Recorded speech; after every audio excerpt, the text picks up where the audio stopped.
మనము 45 days కింద పెట్టుకుంటాం సార్. ఇందులో 1 month కూడా పెట్టుకుంటాము. ఇది కూడా ప్లాస్టిక్ లో స్టోర్ చేస్తున్నారు కదా, ప్రాబ్లం లేదు.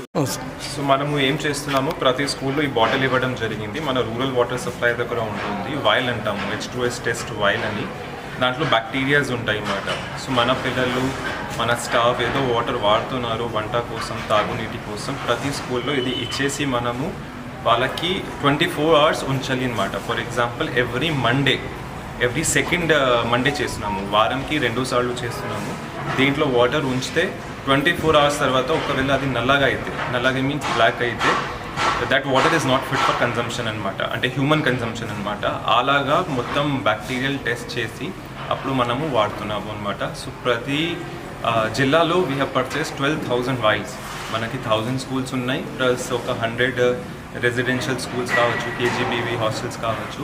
సో ప్రతి వారికి ఇది ఇవ్వడం జరిగింది అనమాట. సో దీంతో ఏమవుతుంది, వాళ్ళు ప్రతి second Monday, first Monday and third Monday check చేసి వాటర్ ఎట్లా వస్తుంది, ఏముంది, ఒకవేళ వాళ్ళకి డౌట్ ఉంటే వాసన వస్తుంది వాటర్లో, సమ్ కంటామినేషన్ ఉంది, అప్పుడు కూడా చెక్ చేసి వాళ్ళు వాడుకోవచ్చు అనమాట.